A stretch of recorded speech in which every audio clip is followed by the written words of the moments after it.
Pacific Ocean does not care about you. It does not care about your rank, your record, or the medals pinned to your chest. It stretches from horizon to horizon, flat and indifferent, 3 miles deep in places, cold enough at the bottom to preserve a man's body for 1,000 years. Every pilot who has ever flown over it knows this. You feel it in your stomach before you feel it anywhere else. That awareness that beneath you is not ground, not safety, not anything that will catch you if the engine quits. Commander Garrett Alcott knew that feeling better than most. He was standing on the flight deck of the USS Sentinel at 06:30 on October 24, 1944, watching the sun pull itself over the edge of the world. He had a cigar stub clenched between his teeth, unlit, just something to chew on. His flight suit was still damp from the mission he had flown 2 hours earlier, a pre-dawn patrol over the northern approach corridor. His name was not on the board for any further missions that day. He was supposed to be done.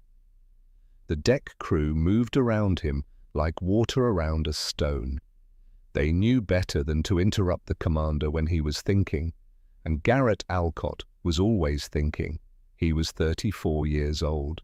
In a navy full of young men burning with the bright fire of early ambition, 34 was not old. But in fighter aviation, where reflexes measured in fractions of a second separated the living from the dead, 34 felt like a different generation entirely. The ensigns in his air group called him CAG, Commander, Air Group, with a particular kind of reverence that younger men reserve for someone they cannot fully understand. He did not fly like they flew.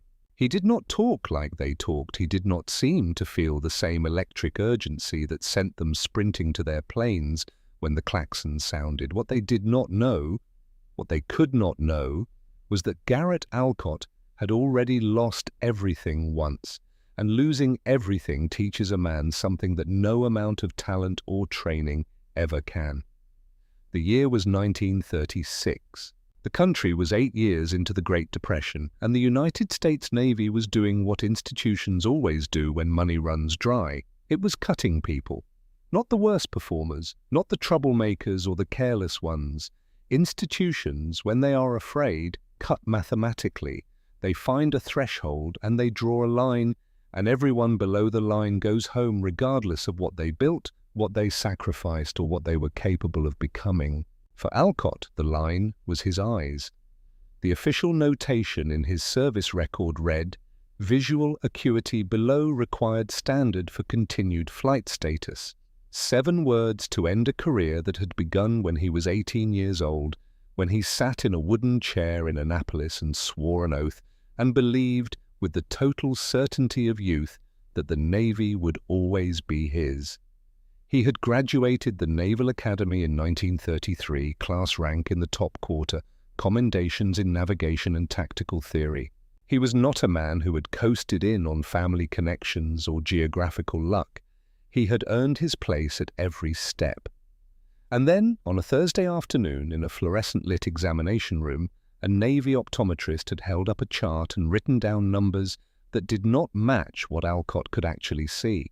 Whether it was instrument error, procedural inconsistency, or something else entirely, Alcott would never know for certain.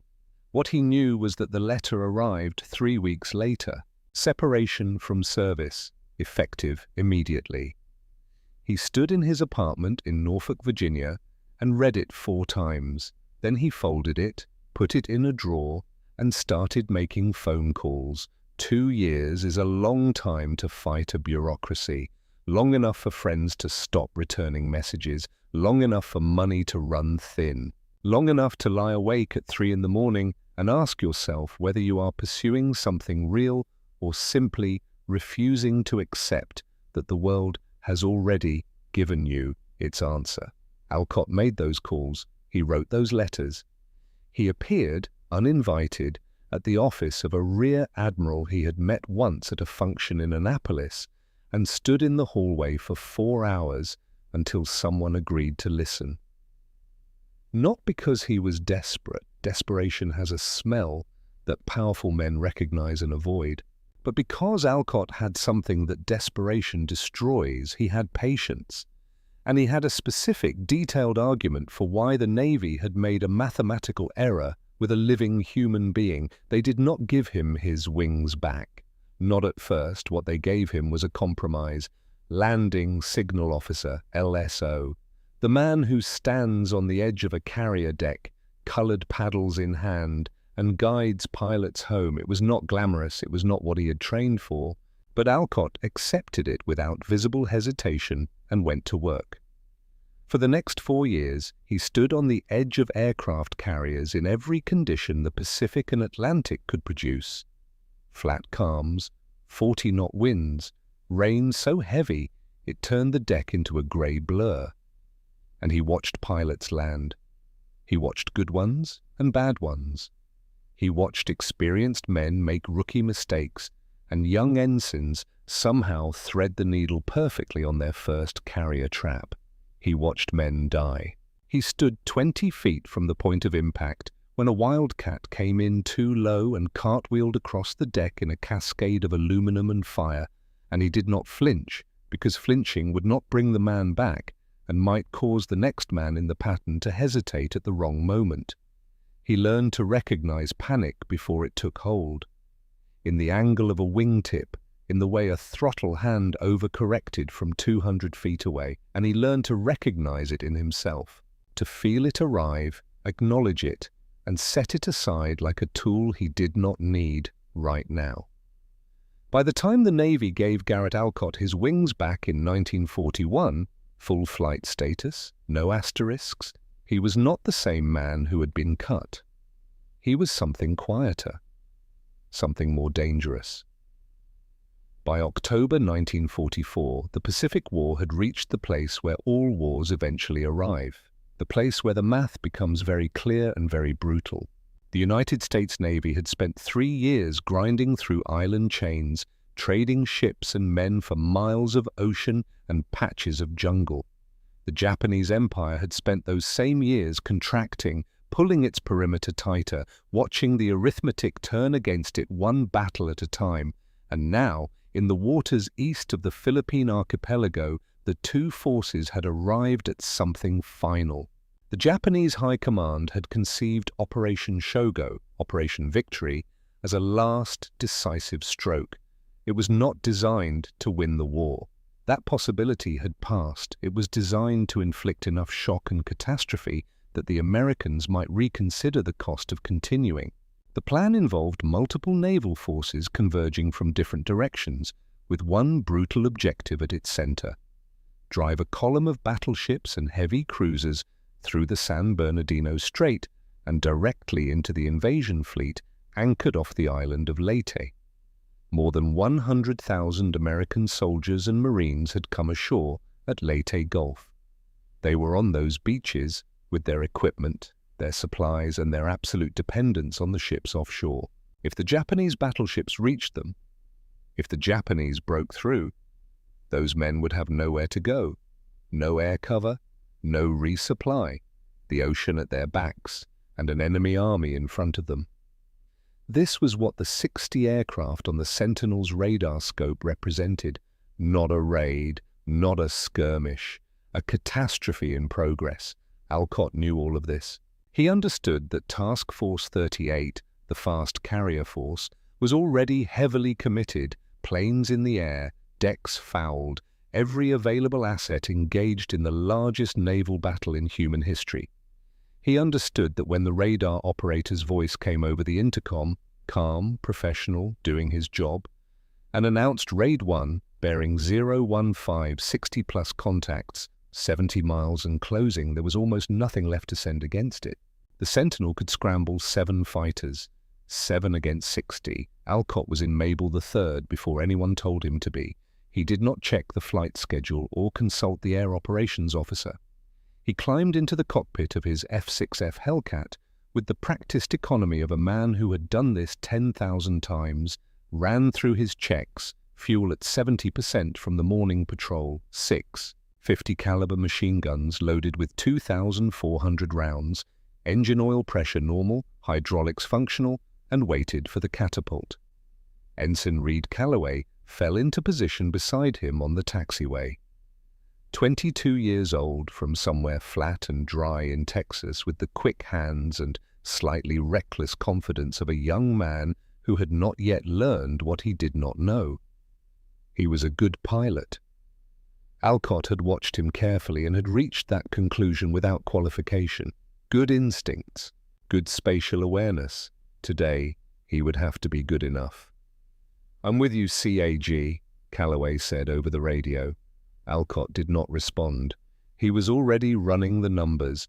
70 miles, 60 aircraft, closing at roughly 250 knots relative. 18 minutes, maybe less, before they reached the fleet. 7 American fighters, but even as the thought formed, he watched the first one turn back. Engine trouble, then a second, fuel transfer malfunction. A third, its landing gear failing to retract, limping back to the deck. A fourth, a fifth. The sky emptied. 2 Hellcats, his and Calloway's. Alcott checked his fuel gauge one more time. 70%. Not full, not ideal. Enough to fight if he was careful. Enough to make it home if the fighting did not last too long. He looked at the numbers and made the only calculation that mattered. The math was only impossible if you let it be. The Japanese formation appeared to the north, a vast, geometrically precise wedge of fighters and dive bombers, dark shapes against the blue, growing slowly larger. Alcott climbed. As he climbed, he watched the formation and noted its spacing, its altitude discipline, the slight natural looseness of aircraft that had been flying together for 30 minutes and had begun to trust the group instead of watching the sky. A Japanese flight leader transmitted something short over the frequency. Alcott did not speak Japanese, but he could read the response in the way the formation held its course, did not widen its spacing, did not send fighters to investigate the 2 small shapes climbing toward it. 2 planes, stay on course. Alcott reached 25,000 feet and leveled off. The sun was behind him and slightly above.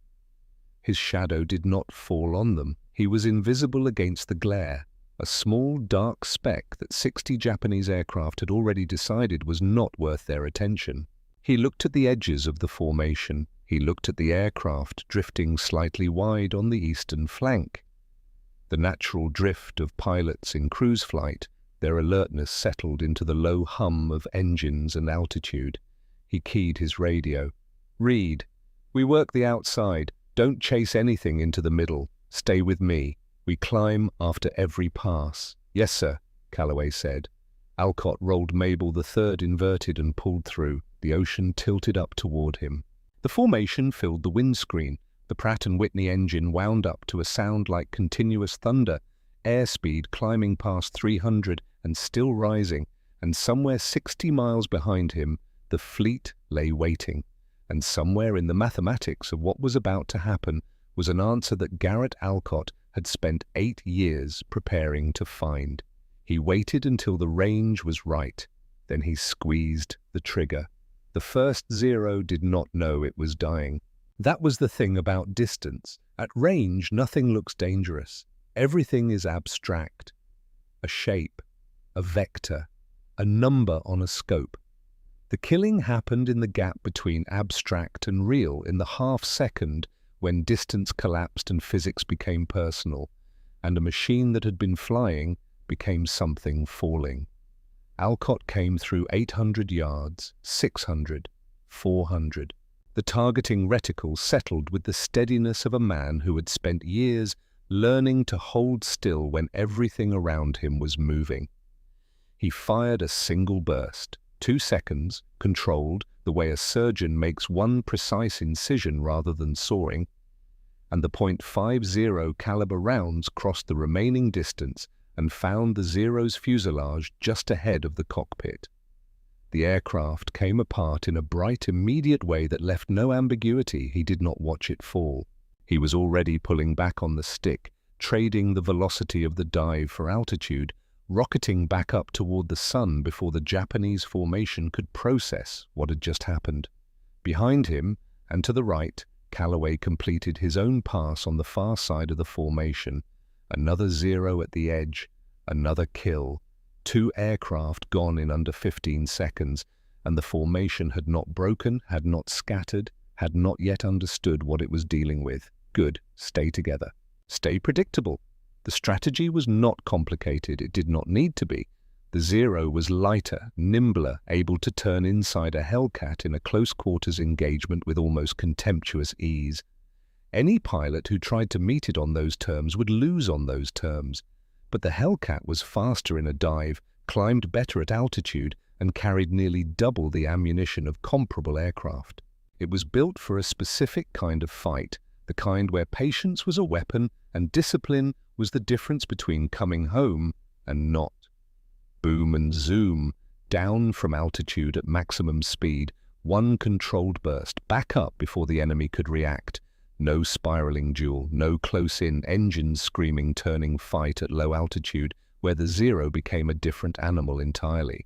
Just geometry applied with the same emotional temperature Alcott had used to stand on carrier decks in 40-knot winds and wave men home through weather that had no interest in cooperating. The third pass. The fourth. A Nakajima Key 43 Oscar this time, flying on the formation's northern edge, slightly behind its element leader in the natural drift of a pilot whose attention had settled into the low-frequency hum of cruise flight. Alcott came down from above and behind, fired, climbed. 4 down. The whole sequence took 11 seconds. He pulled back to altitude and looked down at the formation. It had not broken, but it had tightened. The surviving pilots were pulling closer to each other, compressing the spacing, seeking the instinctive comfort of proximity that human beings seek when they are afraid and cannot yet identify exactly what they are afraid of. Alcott noted this the way he noted everything, without emotion as information. A tighter formation was a more defensive formation.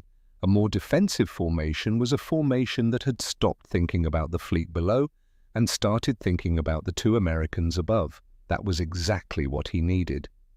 Then the Japanese commander made his adjustment. Alcott saw it develop from altitude the way a chess player sees a threat materializing 3 moves before it arrives.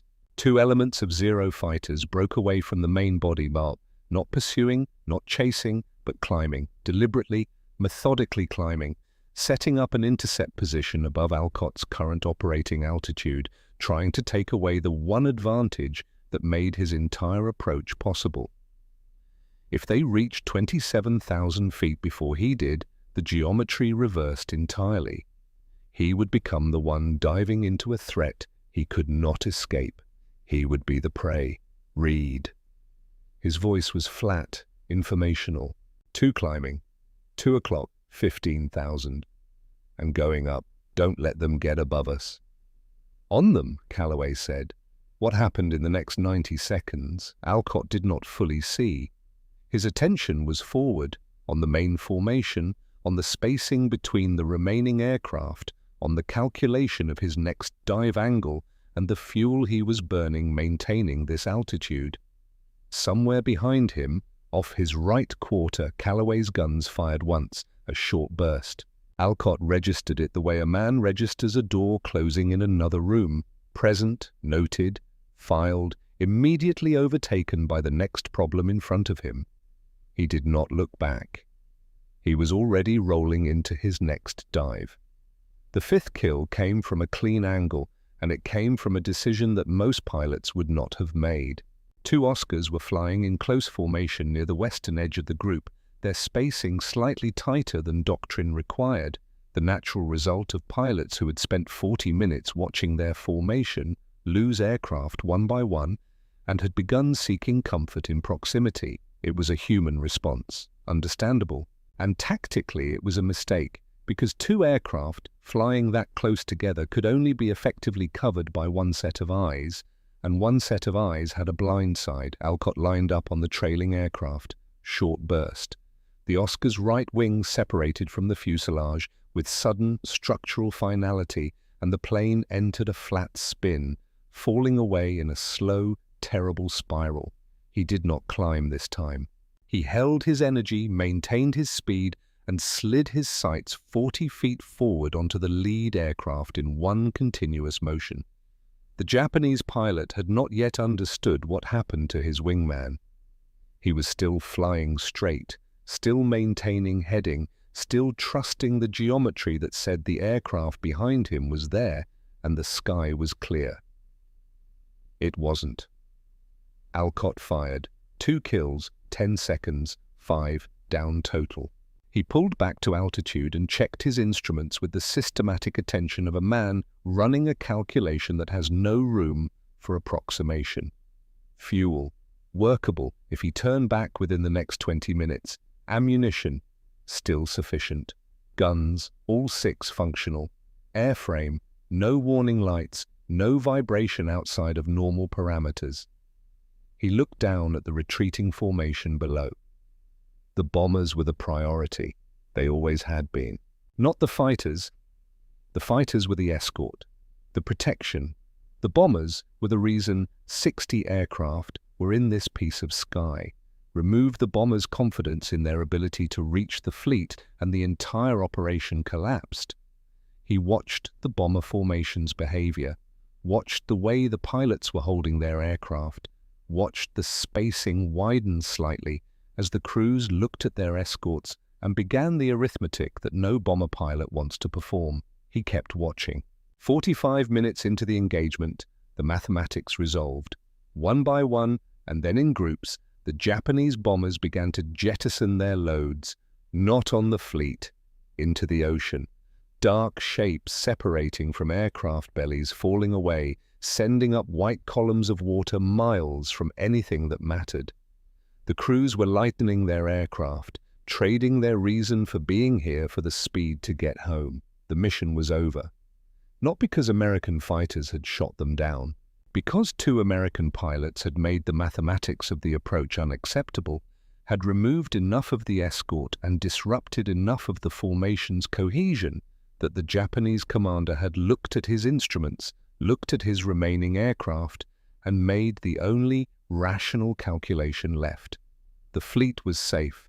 Alcott leveled off and watched the last bombs fall into the Philippine Sea.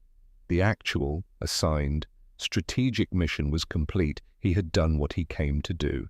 The Sentinel was still out there, 60 miles behind him. He had fuel enough to make it back if he turned now. He had done enough. Any reasonable accounting of the morning's work would say he had done more than enough. He looked at his ammunition counters. He looked at the retreating Japanese formation. Fighters now, without their bombers, turning northwest for Luzon, flying straight, flying level. The urgency of the attack replaced by the single focused desire to get home alive. There was a long moment, then he keyed the radio. Callaway. Ammo? The pause was brief. Enough, sir. Alcott looked at the formation one more time. Straight and level was a posture a man adopted when he believed the danger was behind him. These pilots believed the danger was behind them. Then we hunt, he said. This was the most dangerous phase, and he knew it precisely. They were deep now, 100 miles from the Sentinel, over water that belonged to no one. The fuel margins that had been manageable an hour ago had become a problem with a hard deadline. The adrenaline that had kept his hands perfectly steady through the first 60 minutes was metabolizing into something heavier, a baseline fatigue that arrived not as weakness, but as a slight increase in the effort required to maintain the same level of precision. He noted it. He set it aside. He kept flying. The 6th kill came cleanly. A lone Oscar, slightly above the main group, separated from its element, the kind of position that develops when a pilot's nerve fails and he drops back from the formation without quite intending to, seeking distance from something he cannot name. Alcott came down from behind, closed until missing was not a realistic option, and put a short burst into the engine block. The aircraft fell away, trailing a thin line of black smoke. Then 3 guns jammed, not gradually, not with warning. Between one trigger pull and the next, the left bank of .50 caliber went silent, and the asymmetric recoil hit Mabel III like a physical blow. a violent, sudden yaw that required both hands on the stick and a boot full of right rudder to arrest before it became something unrecoverable. The aircraft shuddered and skidded sideways across the sky with all the grace of a truck on ice. Alcott arrested it. Not through calm. Calmness is a feeling, and feelings are irrelevant at this altitude and airspeed, but through the motor memory of 10 years of training that responded to unexpected control inputs before his conscious mind had finished processing what was happening. Mabel III leveled out. 3 guns, limited ammunition. The tactical picture had changed in the space of 1 second. Deflection shots, angled bursts fired ahead of a maneuvering target, leading it the way a hunter leads a bird, required too many rounds he could no longer afford to spend on probability. Every remaining cartridge had to travel in a straight line from the gun barrel to something Japanese and structural.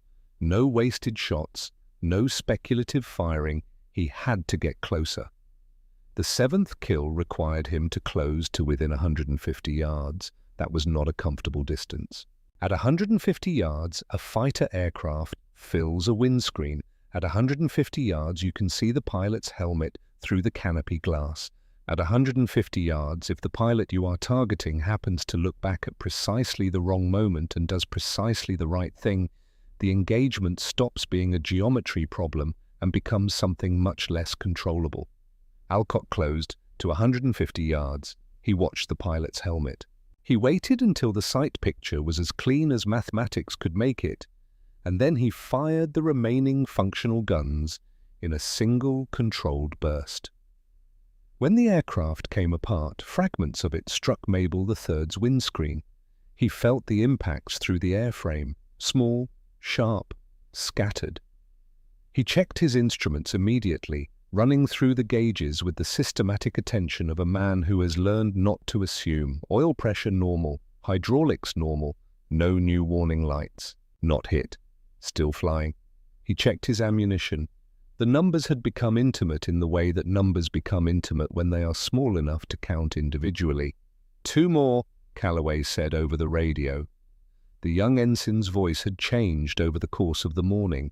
The slight edge of eagerness that had been present at the beginning, the barely concealed excitement of a 22-year-old who was trained for this and is now doing it, had been replaced by something quieter, more considered. The voice of a man who has been paying close attention to something extraordinary and has arrived somewhere over the Philippine Sea at a full understanding of what extraordinary actually costs. Alcott found the 8th aircraft without difficulty. It was flying slightly low, a little behind the main group, the position of a pilot whose nerve had gone and who was flying on instinct now, just trying to cover the distance home. There was no tactical creativity left in how this man was flying. There was only the desire to make it to Luzon.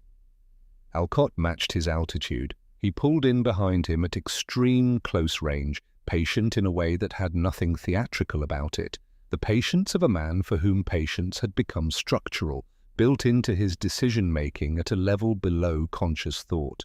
He waited until the aircraft filled his windscreen completely, until there was no angle between them and no deflection required, until the shot was as close to a certainty as the laws of physics permitted. He tapped the trigger. 8. The 9th was already running. It had seen enough. It was diving hard for the cloud deck building over Luzon. Nose down, full power, trading altitude for speed in the desperate calculation that the only way home was fast and low and right now. The pilot was doing exactly what his training told him to do. It was the correct response to the situation. It was not going to be enough. Alcott had seconds of firing time left. He assessed what he had. 3 functional guns, a handful of rounds, a target that was accelerating away and beginning the evasive brake that training produces when a pilot feels a threat behind him. One available solution: anticipate the brake. Fire into the space where the aircraft was going to be rather than where it was. Trust the geometry, trust the calculation, trust the 10,000 hours of accumulated judgment that said the nose was going left and the altitude was going to bleed off at this rate, and the intercept point was approximately here. Alcott trusted it. He fired. The aircraft smoked, the nose went down. It descended below the cloud deck over Luzon and did not come back up, and somewhere below those clouds the jungle received it, and the sky where it had been was empty. 9. Alcott sat in the cockpit of Mabel III at 12,000 feet and listened. The engine, the wind against the canopy, the faint residual ringing in his ears from the guns. And beneath all of it, the particular silence that settles over a piece of sky when everything that was happening in it has finished happening, but a silence that is different from ordinary quiet in a way that is difficult to describe to someone who has not sat inside it. His hands were still on the controls. The targeting reticle was still illuminated in the glass in front of him. He did not move for a moment. He simply sat and let the silence be what it was. "How many?" Calloway's voice came through the radio softly, the way a man speaks when he is in a place that seems to call for it, like a church or the moment after something irreversible. Alcott counted once, counted again. 9, he said. Then he looked at the fuel gauge. The needle was below the red line, not approaching it, below it. Not critically, not yet, but in the territory where every minute of continued flight was a negotiation with a physics that had no interest in his situation and no capacity for exceptions. They were 100 miles from the Sentinel, over open ocean, with fuel that existed somewhere in the uncertain margin between enough and not enough.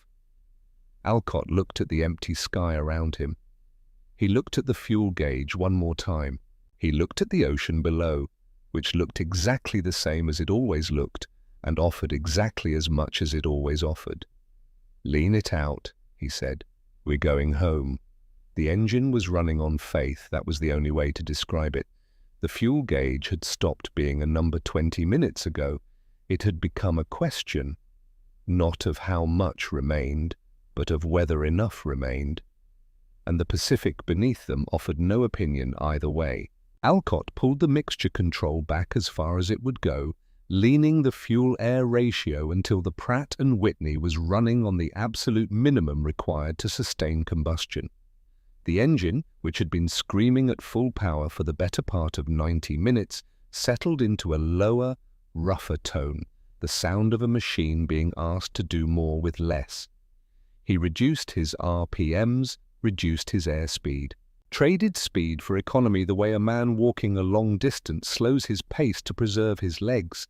Every knot he shed was fuel he was not burning, and every gallon he was not burning was distance he could still cover. Beside him, and slightly behind, Calloway matched the configuration without being told. The young ensign was quiet on the radio now. The edge of excitement that 22-year-olds cannot fully conceal, present in his voice through the entire engagement, was gone. In its place was something more deliberate, a man paying close attention to the things that mattered. They flew northeast. The Philippine Sea spread beneath them, enormous and empty, the kind of empty that reminds you how small an aircraft is against the scale of the ocean. Alcott ran the numbers the way he had run numbers all morning, but these were different. Not angles and closing speeds and ammunition expenditure, but the simpler and more merciless arithmetic of fuel remaining versus distance to target. He had done the mental calculation before they turned for home and reached a conclusion he did not share with Calloway. The margin was not a margin. It was a hope, if the wind held, if the engine held, if the lean mixture did not cause a cylinder to overheat and fail, if 300-plus combat maneuvers had not stressed the airframe in ways that would only reveal themselves at the worst possible moment. Alcott was not a man who relied on hope. But there were places where the map ended and you were simply a man in an aircraft over the Pacific, running lean, pointing home, asking the machine to give you slightly more than it had left. He thought about the years on the carrier deck, the pilots he had waved in, the ones who made it and the ones who did not. He thought about a lieutenant from Georgia who had come in on a night approach in bad weather and had not corrected fast enough when the deck moved. He thought about how he had stood at the edge of that deck afterward, and looked out at the dark water and understood, not for the first time and not for the last, how thin the margin was. How the entire architecture of naval aviation was a structure built over an abyss, held up by training and discipline and the accumulated decisions of men who refused to panic when panic was the reasonable response. The engine kept running. Calloway broke the silence once about 40 miles out. CAG. A pause. I count 6 on my end. 6 kills. On any other day, in any other engagement, that number would have been the entire story. Alcott noted it and said nothing. The Sentinel appeared on the horizon 20 minutes later, impossibly small against the scale of the ocean, a grey, geometric interruption in the flat blue. It grew slowly as they descended. Alcott watched it grow and felt the specific relief of a man who has been living on borrowed time and is watching the debt come due in a manageable way. He keyed his radio. Sentinel, Sabre 1 inbound. Dry. Repeat. Dry. A brief pause on the frequency. The word dry had a specific meaning on carrier radio circuits. It meant fuel state critical. It meant clear the deck now because there will not be a second approach. The Sentinel began its turn into the wind. The deck cleared. The LSO, a lieutenant junior grade named Marsh, who had been doing the job for 8 months, took his position at the port edge of the angled deck, paddles raised. Alcott descended through 2,000 feet, through 1,500.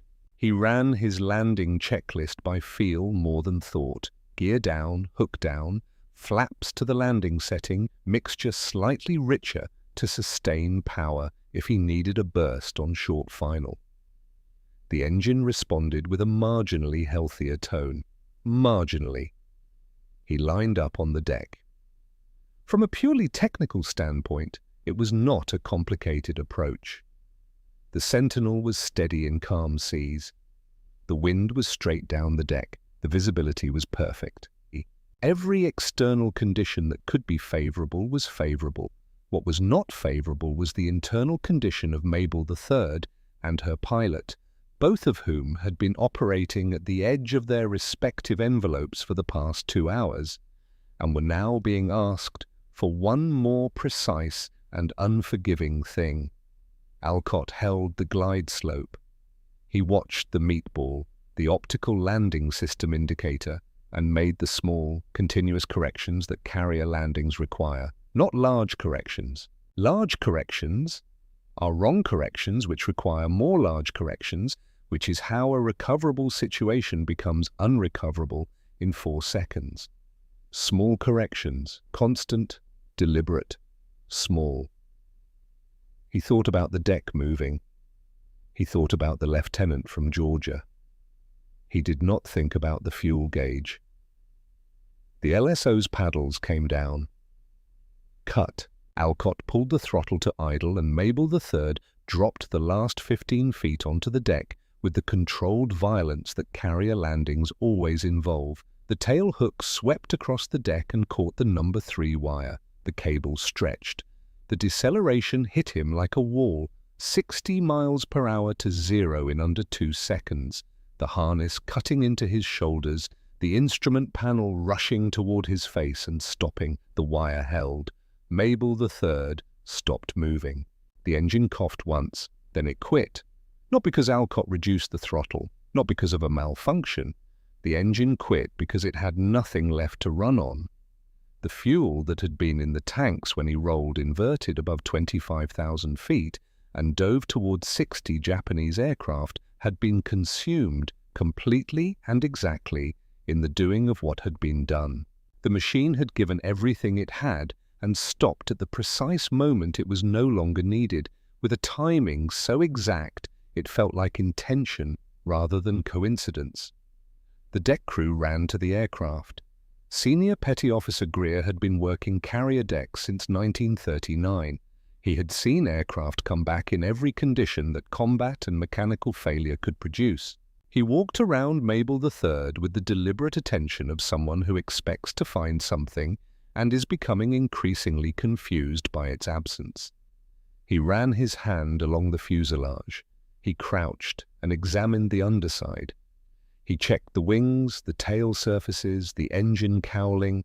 Not a scratch, not a single puncture, not one mark on the aircraft to suggest it had spent 90 minutes in a formation of 60 Japanese fighters. Greer stood back and looked at the plane for a long moment. Then he looked at the cockpit, where Alcott was slowly disconnecting his harness, his movements careful in the way that movements become careful when the body has been at maximum exertion and is only now beginning to account for what that cost. The ordnance crew arrived to rearm the aircraft. Standard procedure, they opened the gun bays with the efficiency of men who had done this hundreds of times, reaching for the ammunition containers to assess what needed replacing. They stopped. Petty Officer First Class Decker looked at what remained in those containers. He did the arithmetic that his experience told him to do. Then he did it again. Then he straightened up and looked at the man beside him with an expression caught somewhere between comprehension and disbelief. The Hellcat carried 2,400 rounds of .50 caliber ammunition across 6 guns when it launched that morning. 2 rounds remained, not 200, not 20. 2 individual cartridges sitting in the bottom of a bay that had held 2,400 of them at dawn. Nobody spoke for a moment. The deck had gone quiet in the specific way that people go quiet when they are in the presence of something that exceeds their available categories. He used every round but 2, someone said, from somewhere in the group. The voice was low, almost involuntary, the kind of statement that escapes a man before he decides whether to say it. Nobody answered. There was nothing to add. Calloway landed 40 seconds behind Alcott. He climbed out of his cockpit with the slightly unsteady movement of a young man whose body is discovering, now that the requirement for performance has passed, exactly what the last 2 hours have cost. He stood on the deck and looked across at Alcott, who had walked to the edge of the flight deck and stood with his back to everything, looking out at the ocean. The unlit cigar stub was gone. He stood with nothing in his hands. The intelligence debrief happened in the ready room an hour later.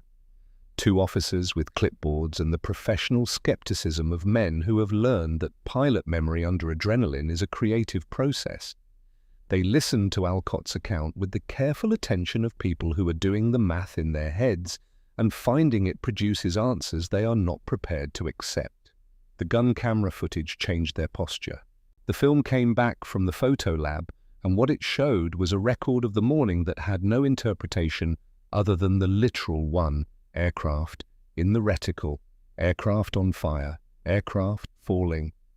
Again and again, with the metronomic patience of a man who had decided that every remaining round would find a target, who had approached the geometry of an impossible situation the way he approached every other impossible situation in his life, not with inspiration, not with recklessness, with the sustained, deliberate discipline of someone who had been told once that he was not enough and had spent 8 years making certain that assessment was wrong.